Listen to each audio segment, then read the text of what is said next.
कर्नाटक में क्यों ये संकट पैदा हुआ और क्या ये एक गंभीर संकट है पार्टी के लिए। अपने पूर्व के अनुभवों से आदमी सीखता है। यहाँ तो पार्टी की बात है, पार्टी के सामने ठीक इन्हीं विवादों के कारण, इसी तरह के विवादों के कारण राज्यों की सत्ता एक के बाद एक गई, उसके बावजूद कोई सुधार नहीं दिखाई दे रहा। समय पर फैसले ना ले पाना ये कांग्रेस पार्टी के नेतृत्व की कमजोरी है या उनकी आदत है। वो अपने आंतरिक मामलों में फैसला नहीं ले पा रहा, तो इसका मतलब तो ये कहीं ना कहीं लीडरशिप की कमजोरी भी दिखाता है। जनता कैसे विश्वास कर पाएगी कि कांग्रेस उनके राज्य में सरकार बना पाएगी, मजबूत बना पाएगी, 5 साल पूरा चला पाएगी। तो ये तो साफ दिख रहा है ना कि जो जनता का भरोसा है वो कांग्रेस पार्टी नहीं जीत पाती है। ये राज्यों के झगड़े नहीं है, ये पार्टी की लीडरशिप की कमी है कि इस तरीके के झगड़ों को बकायदा सड़क पर आने दे रहा है।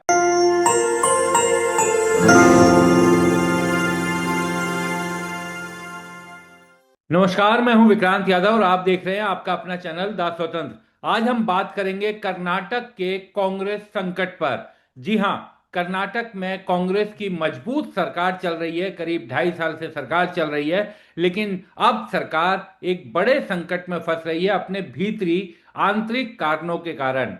वहां पर विवाद चल रहा है। डीके शिव कुमार का उनके सहयोगियों का कहना है कि 2.5 साल के बाद उन्हें मुख्यमंत्री बनाने का वायदा किया गया था। और इसी मसले पर हमारे साथ बात करने के लिए मौजूद हैं वरिष्ठ पत्रकार उमा शंकर जी। उमा शंकर जी, बहुत बहुत स्वागत है आपका स्वतंत्र पर। आपका और आपका भी स्वागत है। सबसे पहले तो उमा भाई यही जानना चाहूंगा, आप सालों से कांग्रेस को देख रहे हैं, क्या संकट क्या है ये कर्नाटक में, क्यों ये संकट पैदा हुआ और क्या ये एक गंभीर संकट है पार्टी के लिए। ये देखिए, अगर कांग्रेस की बात करें तो कांग्रेस संकट मानती ही नहीं है जब तक कि संकट जो है वो जो पानी जो है नाक के ऊपर बह न जाए। तो अभी भी कांग्रेस के जो नेता हैं वो टालने की कोशिश में है कि कोई संकट नहीं है और जो कुछ भी थोड़ी बहुत है वो हम निपटा लेंगे। लेकिन संकट गंभीर है, और संकट इसलिए गंभीर है क्योंकि जब 2023 में कर्नाटक में सरकार बनी थी तो हम सब ने देखा था, आपने भी देखा था कि किस तरीके से डीके शिव कुमार सीएम बने कि सिद्धारमैया बने। वो सवाल बहुत जो है वो जोर से उठा था, और उसके बाद ये बताया गया और अभी भी बताया जाता है। हालांकि कांग्रेस पार्टी या खुद अगर कर्नाटक कांग्रेस की बात करें तो इस बात से इनकार करते हैं कि कोई कोई कोई ढाई ढाई साल का फॉर्मूला था, ये फॉर्मूला नहीं था। जबकि हम सब जानते हैं कि ये फॉर्मूला था और ये दिया गया था। अब 2.5 साल पूरा हो गया है तो डीके शिव कुमार के जो समर्थक हैं वो चाहते हैं कि डीके शिव कुमार को गद्दी सौंपी जाए, कुर्सी सौंपी जाए। लेकिन अब जानकारी ये भी आ रही है कि सिद्धारमैया जो है वो पूरे 5 साल पूरा करना चाहते हैं, तो वो गद्दी छोड़ने को तैयार नहीं। तो ये खींचतान है, ये खींचतान दिल्ली तक पहुंची है। आज भी एक शायद बैठक है और माना यह जा रहा है कि 1 दिसंबर तक शायद कोई नतीजा निकलकर सामने आए।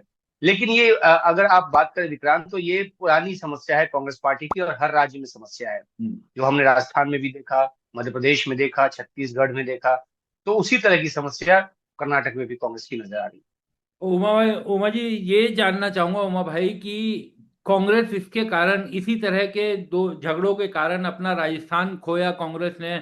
यही संकट उनका छत्तीसगढ़ में आया, वहां भी यही कहा गया था कि 2.5 2.5 साल का फॉर्मूला था, हालांकि उसे नहीं पूरा किया गया। और मध्य प्रदेश में हमने देखा सत्ता किस तरीके से आई और कांग्रेस के हाथ से फिर सरकार चली गई। तो अपने पूर्व के अनुभवों से आदमी सीखता है। यहां तो पार्टी की बात है, पार्टी के सामने ठीक इन्हीं विवादों के कारण, इसी तरह के विवादों के कारण राज्यों की सत्ता एक के बाद एक गई, उसके बावजूद कोई सुधार नहीं दिखाई दे रहा। है। ये देखिए विक्रांत, अगर हम इस समस्या के मूल में जाए ना, तो बहुत साल पहले किसी ने मुझे ये जानकारी दी थी, ये बताया था कि जो 10 जनपद के आसपास की जो राजनीति है ना, वो राजनीति इस तरह की है कि, और वो किसी रणनीतिकार के दिए सुझाव के तहत जो राजनीति है, कि हर राज्य में ना दो खेमे रख, और दोनों खेमों के बीच जब झगड़ा लड़ाई होगा तो वो आपके पास सरपंची के लिए आएंगे और आपका रिच जो है पार्टी पे बरकरार रहेगा। हम्म। और कई ऐसे नेता जो इस दुनिया में नहीं है, नाम लेना ठीक नहीं है, वो इस तरह की रणनीति के सूत्रधार थे। तो जिन राज्यों की आपने बात की, मध्य प्रदेश, छत्तीसगढ़, राजस्थान और अब कर्नाटक का, तो हर जगह पे जो है ना एक लीडरशिप के पीछे एक दूसरा लीडरशिप जो है वो पनपाया गया। अगर हम केस स्टडी के तौर पे राजस्थान की बात ले लें तो अशोक गहलोत और सचिन पायलट। सचिन पायलट जो हैं, उन्होंने जब वही मांग की थी जब जीत के बाद, 2018 की जीत के बाद। तो 3 दिनों तक वहां पर बैठक चली थी, और उसके बाद ये हुआ कि अशोक गहलोत बनेंगे और बाद में जो है सचिन पायलट को सत्ता दी जाएगी, जो नहीं दी गई। और जब उन्होंने असंतोष दिखाया तो ये कहा गया कि वो बीजेपी के पास जा रहे हैं, और इस तरह की बातें जो है उनके बारे में, जिसका कि उन्होंने खुद जो है बहुत ही जोरदार ढंग से खंडन किया कि वो बीजेपी के पास जाना चाह रहे थे। ये बात यहाँ कर्नाटक में भी हो रही है। डीके शिव कुमार जो है उनके लिए बात फैलाई जा रही है कि वो बीजेपी के पास जा सकते हम्म। हैं या जा रहे हैं, उनके टच में है, जिनका उन्होंने खंडन किया। तो ये जो एक खेमा और दो खेमा बनाकर, जो रिट बनाकर रखने की जो एक आला कमान, या आप 10 जनपद की बात करें, उनकी जो एक रणनीति थी, वो बैकफायर कर गई एक एक टाइम आने के बाद। बोतल से उन्होंने जिन तो निकाल लिया, लेकिन वो जिन जो है वो बोतल में वापस जाने को तैयार नहीं है। और यही सारे राज्यों में यही स्थिति हुई। एक बहुत फिक्स की सिचुएशन में है कांग्रेस, जो हाई कमांड है, या आप 10 जनपद कह लें या राहुल गांधी कह लें। ये एक फॉर्मूला बनाकर अस्थायी शांति तो ले आते हैं, लेकिन जब एक फर्म डिसीजन लेने की बात होती है तो नहीं ले पाते हैं। और इसलिए हर राज्य में आपसी लड़ाई की वजह से पार्टी कमजोर हुई है, राज्यों में सत्ता गई है। 3 राज्यों में तो अभी चली गई थी, छत्तीसगढ़, मध्य प्रदेश। मध्य बिल्कुल। प्रदेश में पहले चली गई थी। राजस्थान में तो खेमेबाजी जो है वो तो, उसका सबसे बुरा रूप जो है वो कांग्रेस पार्टी ने देखा। लेकिन कर्नाटक में आपने सही कहा, तब भी सीखने को तैयार नहीं। लेकिन क्योंकि हमने देखा कि कर्नाटक में सिद्धारमैया जो है, जब से वो जनता दल से आए, मूल कांग्रेसी तो थे नहीं वो, जब से आए वो पहले विपक्ष के नेता रहे लंबे समय तक, फिर उन्हें सत्ता सौंपी गई।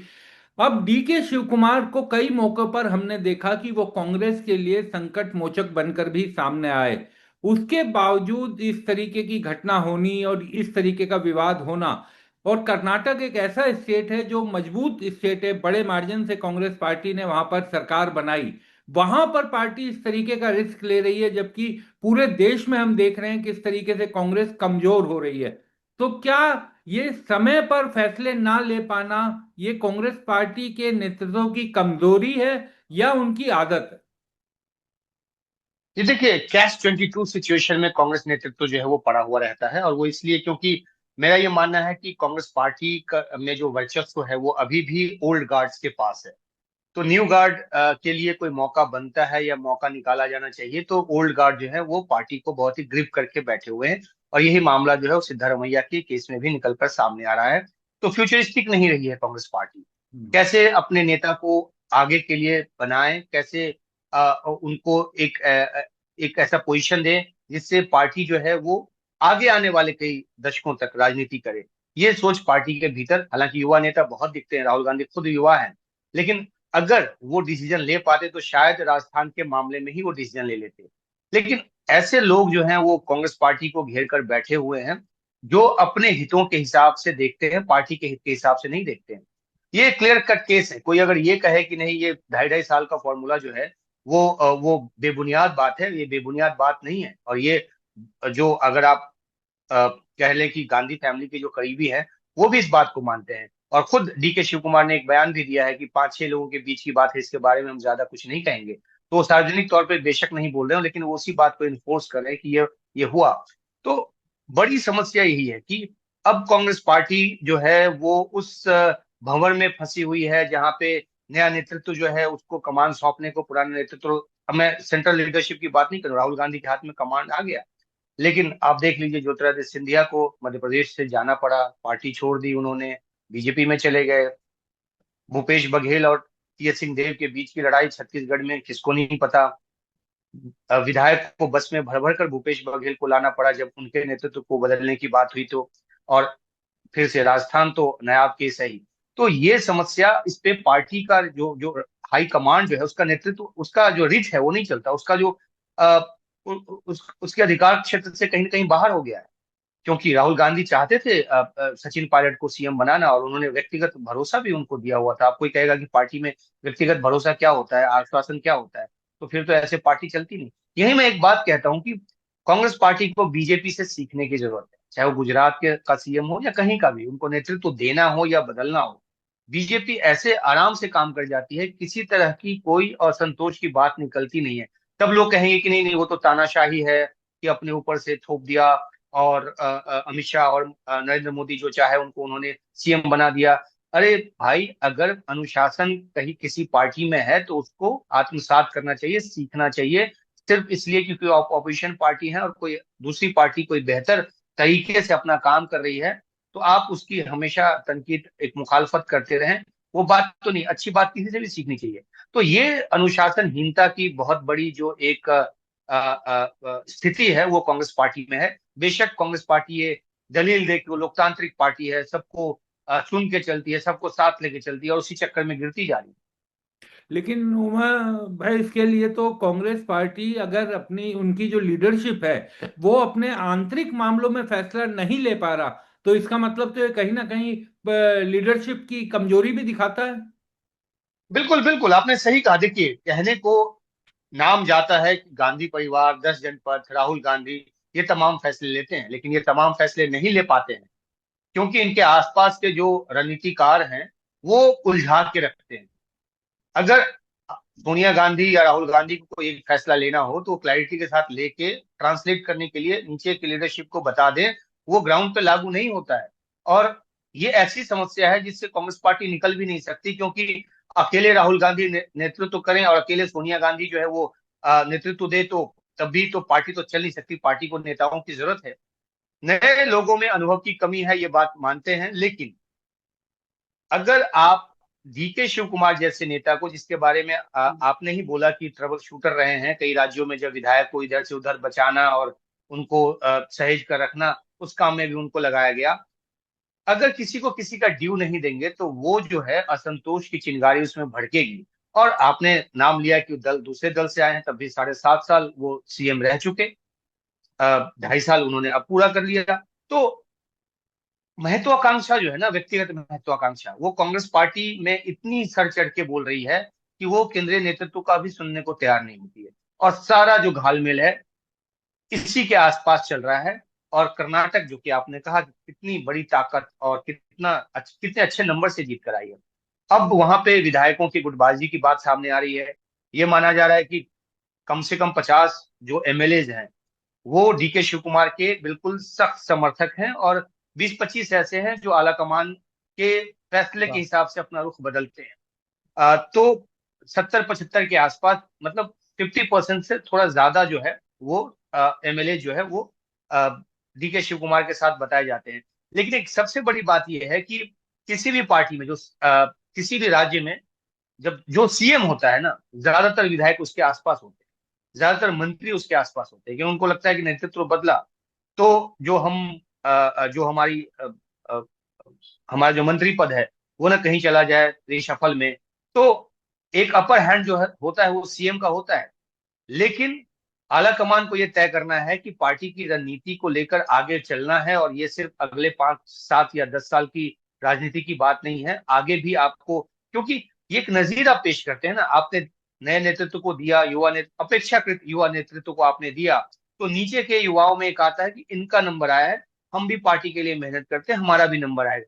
लेकिन जब वही पुराने बुजुर्ग जो नेता हैं वही पार्टी को पकड़कर बैठे रहेंगे, उनका उनके नेतृत्व की अपनी महत्ता है, बहुत इंपॉर्टेंस है, वो गाइड कर सकते हैं। अब देखिए, बड़ा एक जुमला बनता है कि जब बीजेपी ने कहा कि 75+ वालों को मार्गदर्शक मंडल में डाल दो, हालांकि अभी प्रधानमंत्री मोदी को लेकर भी वो सवाल उठा कि वो 75 साल से ऊपर के हो गए तो क्यों नहीं रिटायरमेंट ले लेते। वो बात अपनी जगह है।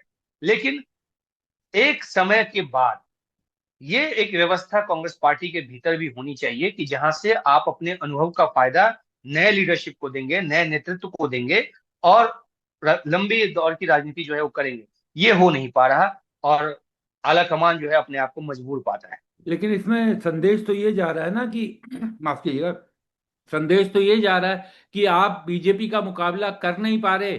राज्यों के चुनाव हो या फिर देश का चुनाव तो देखा ही हमने, राज्यों के चुनाव में भी आप बीजेपी के साथ मुकाबला कर नहीं पा रहे, और जहां आपकी सरकारें बन भी गई या बच भी गई, वहां पर आपकी सरकारें आपके अपने झगड़े के कारण, आपके अपने नेताओं की महत्वाकांक्षाओं के कारण टूट कर बिखर जाते हैं। तो जनता कैसे विश्वास कर पाएगी कि कांग्रेस उनके राज्य में सरकार बना पाएगी, मजबूत बना पाएगी, 5 साल पूरा चला पाएगी?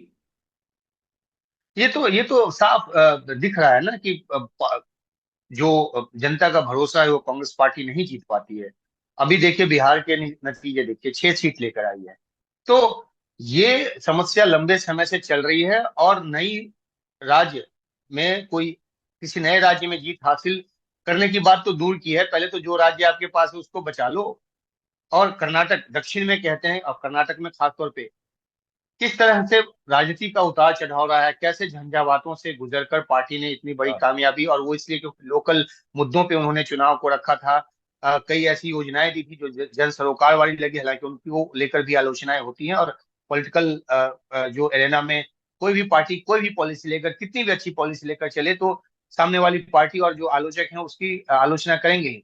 तो कर्नाटक में भी उस तरह की आलोचना है, लेकिन फिर भी पार्टी ने एक मजबूत जनादेश वहां पर हासिल किया और एक मजबूत सरकार वहां पर बनाई। लेकिन यही अगर आपने या तो उस समय 2.5 2.5 साल का फॉर्मूला नहीं देते, आप कहते कि नहीं, तो आपने उस समय दूसरे खेमे को संतुष्टि देने के लिए एक ऐसा फॉर्मूला दे दिया जो किसी राज्य में आप लागू नहीं कर पाया अभी तक। तो या तो वो नहीं करते आप 23 में। तो न- आपने सही कहा कि जनता का जो भरोसा है वो धीरे धीरे दूर होता चला गया है। और अभी किसी एक शख्स से बात हो रही थी, उनका ये कहना था कि ऑपोजिशन पार्टी जो है वो मजबूती अपनी दिखाती नहीं, अलग अलग गलत मुद्दों पर भटकती रहती है, और उसका जब भला नहीं होता है तो वो मीडिया को दोष देने लगती है कि मीडिया हमारा साथ नहीं था। अब कर्नाटक में मीडिया आपका क्या साथ देगा, बताइए ना। जो आपके अंदर की खटपट जो निकल कर बाहर आ रही है उसको रिपोर्ट नहीं करेगा। ये आपका नेतृत्व, आपका जो पॉलिटिकल लीडरशिप की क्वालिटी की बात है कि कैसे आप उस मतभेद को सुलझाते हैं। आपको सिद्धारमैया को ही रखना है तो दूसरे खेमे को बिल्कुल शंक कर दीजिए कि भैया आप को कुछ हम नहीं दे सकते, आपको जो करना है आप कर लीजिए। और फिर जब पार्टी टूटेगी तो फिर आप दोष देंगे कि "ये घर फूटे गंवार लूटे" एक कहावत है। तो जब कांग्रेस पार्टी का घर फूटता है तभी जाके कोई लूटता है। तो यह असंतोष की जो खबर है, बाकी पार्टियां जो है बीजेपी जैसी पार्टी है वो निगाह लगाए बैठी होंगी, और बयान देखिए बीजेपी की तरफ से किस तरह से आ रहा है। तो जनता का जुड़ना तो दूर की बात है, पहले ये आपस में एक रहें और उसके बाद ये दूसरों को नसीहत दें। उमा भाई, इसी से जुड़ा हुआ मेरा अंतिम सवाल कि ये कांग्रेस पार्टी के साथ जो सबसे बड़ा संकट जो हम जैसे बाहर से बैठे हुए लोगों को, पत्रकारों को दिखाई देता है कि वो ये स्वीकार ही नहीं कर पा रहे कि जो लीडरशिप में फैसले लेने की जो क्षमता है, फैसले लेने की जो ताकत है, वो भी कहीं ना कहीं पार्टी के कमजोर होने का एक बड़ा कारण है, और उसको दूर करने के लिए प्रयास करने होंगे। लेकिन वो तभी प्रयास होंगे जब पहले ये स्वीकार किया जाएगा कि लीडरशिप में ये कमी है। तो क्या आपको लगता है कि कांग्रेस या कांग्रेस की लीडरशिप ये मानेगी कि पार्टी की लीडर, ये राज्यों के झगड़े नहीं है, ये पार्टी की लीडरशिप की कमी है कि इस तरीके के झगड़ों को बकायदा सड़क पर आने दे रहा है? बिल्कुल लीडरशिप की कमी कहेंगे इसको। देखिए, और इसके पीछे की बड़ी वजह यह है कि अ, कांग्रेस में बड़े जनाधार वाले नेता अब नहीं है। हम्म। और जो कांग्रेस नेतृत्व है वो अपने सिपह सलारों पर निर्भर है। किसी भी चुनाव में जीत के लिए भी ऐसा नहीं है कि कोई खुद ही खड़ा हो जाएगा और वो जीत जाएगा। कांग्रेस के अपने ही नेता उनको ऐसा लुढ़का देंगे ना किसी भी कॉन्स्टिट्यूंसी में कि वो कभी जीत ही नहीं पाएगा। तो जो एक व्यवस्था कांग्रेस की पुरानी चली आ रही है, और वो ये भी भूल जाती है कि अब जो उसकी लड़ाई है वो एक ऐसी बीजेपी से है जिसका नेतृत्व अमित शाह और नरेंद्र मोदी के हाथ में है। तो पार्टी ने अपने में कोर्स करेक्शन नहीं किया। अगर आप 2012, 13, 14 के खासतौर पे 14 की सोनिया गांधी के बयानों को देखें तो उन्होंने ये कहा था कि 2012 के पास आते आते कांग्रेस में, पार्टी में एक अहंकार की जो भावना है वो आ गई थी, और उससे दूर होना चाहिए। जमीन पर जाकर काम करना चाहिए। सोशल मीडिया पर बहुत ज्यादा एक्टिव है, और ये गलत बात नहीं है, कांग्रेस पार्टी को एक्टिव रहना चाहिए। सोशल मीडिया पर वो भी एक्टिव है। लेकिन जहां तक बात है कि जमीन से जुड़ा हुआ कोई ऐसा नेता हो जो कहे कि देखो भाई मैं ये कह रहा हूं और तुमको ये बात माननी पड़ेगी, तो बात उसकी कोई काट नहीं सकता। तो ऐसा जनाधार वाला नेतृत्व की कमी है, और मैं ये साफ तौर पे बात कह रहा हूं। और इसी वजह से कोई भी अगर वो कोई फैसला लेकर बताते भी हैं तो ट्रांसलेट नहीं हो पाता, क्योंकि उनको लगता है ये क्या हमारा बिगाड़ लेंगे। अगर आम भाषा में बात करें तो ये कह रहे हैं ठीक है, वो ऐसा उलझा देते हैं, एक ऐसा उलझा देते हैं।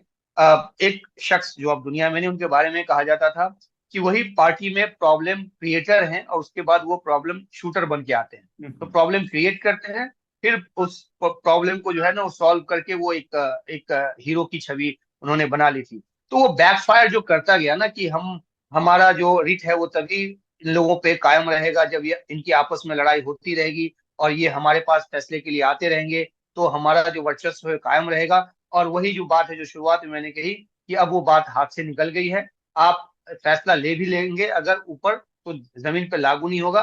और अगर ऐसा हो तो कुछ दिन इंतजार कर लेते हैं, देखते हैं कर्नाटक के बारे में क्या फैसला करती है कांग्रेस हाईकमान। क्या वो कहती है ठीक है सिद्धारमैया ही रहेंगे और डीके शिव कुमार खेमे को बिल्कुल चुप करके वापस भेज देती है, या फिर सिद्धारमैया को चुप करा देती है कि नहीं भाई इनका ड्यू है, हम इनको अब सत्ता दे रहे हैं और आप देखिए आपका क्या। अब जो विधायकों का जो कॉम्बिनेशन है, जैसा कि हम पहले बात कर रहे थे कि जो सीएम अगर आज की तारीख में डीके शिव कुमार सीएम बनता दिख जाए ना उनको, अगर दिख जाए कि हाईकमान ये फैसला लेने जा रहा है, तो ये जो 50-55% एमएलए है ना वो सीधा 70-80% हो जाएंगे। 15-20% जो है वो एक लीडर के साथ रहते हैं, वो उनका जो एक जैसे हम लोग कहते हैं ना कि वोट कोर वोटर जो होते हैं, तो एमएलए में भी कोर वोटर होते हैं जो एक पर्टिकुलर लीडर के साथ रहते हैं। तो लेकिन हाईकमान को फैसला लेके एक एक एक बहुत ही मजबूत इरादे के साथ बताना होगा, लेकिन कांग्रेस पार्टी में लगता नहीं कि वो संभव है। चलिए, देखना दिलचस्प रहेगा उमा भाई कि कांग्रेस पार्टी अपने कर्नाटक के इस आंतरिक संकट को सफलतापूर्वक सुलझा लेती है या फिर राजस्थान, मध्य प्रदेश, छत्तीसगढ़ की तरह कर्नाटक से भी हाथ धोती है। बहुत बहुत शुक्रिया उमा भाई, आप हमारे साथ जुड़े, इस चर्चा में आपको शामिल हुए। बहुत बहुत शुक्रिया। आपका भी शुक्रिया।